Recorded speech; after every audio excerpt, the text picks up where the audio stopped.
Since I built my gaming PC, I've always kind of wondered if I made the right decision as far as cooling goes. So, the cooler I put in this computer is an NH-D15S made by Noctua. And I've also had some water cooling around, but I've never used it in this PC. I really wanted it to be as quiet as possible. I wanted to try air cooling, and that's what I did for this PC. But ever since I built it, I've always been wondering in the back of my mind, did I make the right decision? So this is the gaming PC. When I play video games, this is the guy I use, and it's pretty good at what it does. This is an i7-8700K processor on a Maximus X Hero motherboard by Asus. It's got a 1080 Ti, also by Asus, running the graphics card, and it's been really good. The fans all around are by Noctua, and for the most part are very, very quiet until they ramp up to just the absolute maximum. It's been a good PC, but I've always wondered, can I get the temps on the CPU down? Now, the i7-8700K is a tough processor.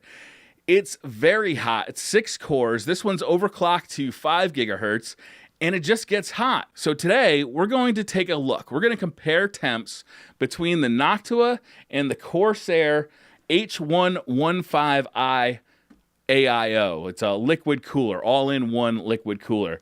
We're going to take a look at these two devices, see which one does a better job of cooling down this processor. So, a couple of notes real quick is the NH-D15S is similar to an NH-D15. However, it has one difference. It's a little bit more compatible with my setup. So basically what they do is they move the whole cooler up a little bit, and they only include one fan. So the fan that came with it is the brown fan that you see on it, and the other fan is one of Noctua's Chromax fans that I ordered separately and added to the system, and I actually removed the kind of tan and brown fan because it just looked terrible. And I'm vain like that. So I have been running it in a one-fan configuration for quite a while. For this testing, though, I decided to run it in the one-fan configuration and then again in the two-fan configuration. And it's not going to be totally scientific. I just wanted to get baseline.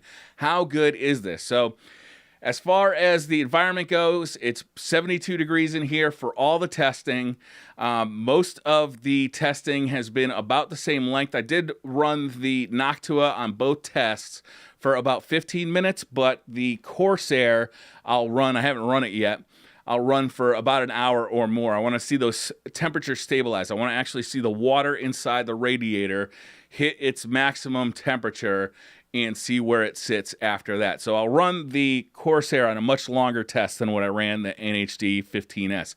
Because this is an air cooler, it heats up much faster. It kind of stabilizes much faster than what you'll see out of a liquid cooler. So with all that being said, let's put the cooler inside the PC.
All right, we've done it. The Corsair cooler has been installed, the Noctua has been removed, and all the testing is complete.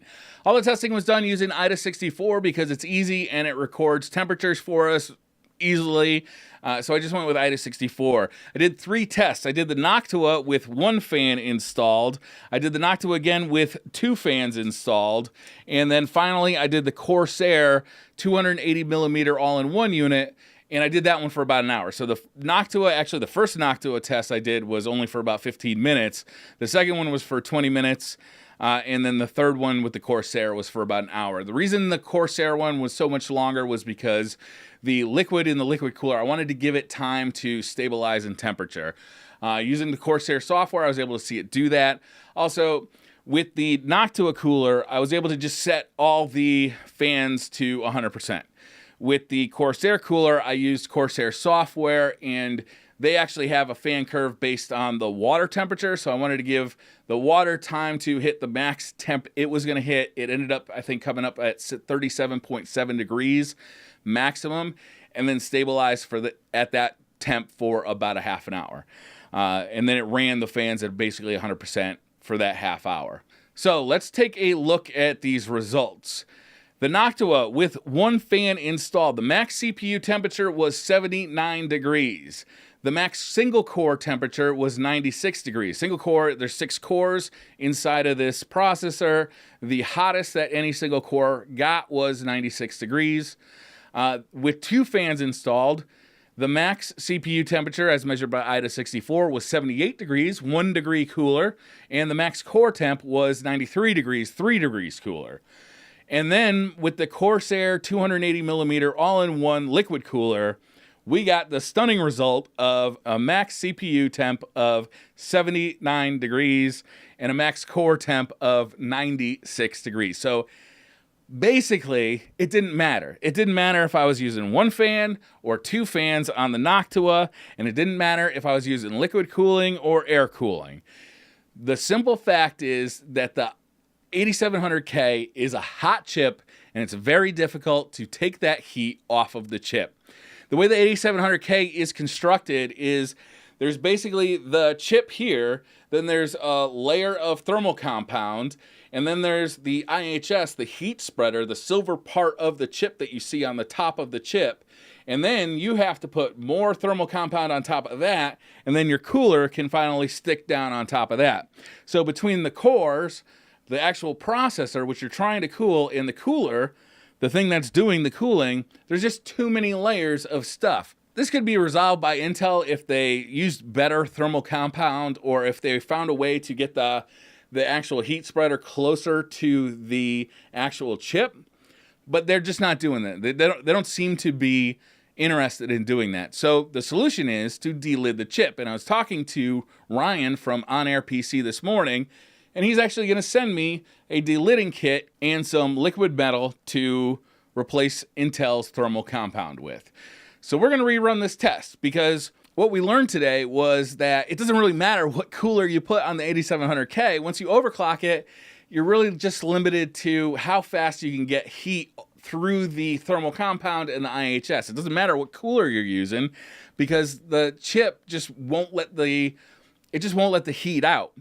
So if you're just going to run an 8700K at stock, then you could compare these two coolers pretty easily, right? They both are going to perform exactly the same. This one costs $80. You add another $20 if you want a second fan for it, or the Corsair costs $130. The nice thing about the Noctua is it's very, very quiet. The Corsair is louder because, it's got 2 fans and a pump as opposed to 1 fan. And I'll be honest with you, I run this fan at like 100% all the time in my gaming PC because I don't hear it anyway. So there's no, why not, right? If you're just going to run a stock 8700K, then, the Noctua is a clear choice here. And you can probably find a cheaper air cooler, to be honest with you. There's no real reason to go with an all-in-one cooler aside from aesthetics, which are cool. I mean, it looks great inside there. The case is more open. It just looks cooler. But I want to rerun this test with the delidded chip. So that's what we're going to do next, right? Once that delidding kit comes, we'll delid the chip. we'll rerun the test and we'll see, you know, what's the difference between a Noctua and a Corsair all-in-one with a delidded chip. I suspect there will be some difference, but maybe not. We'll have to wait for that video to find out. Thank you guys very much for watching. Hit that like button if you like the video. Hit subscribe if you're new to the channel, and I'll see you guys next time.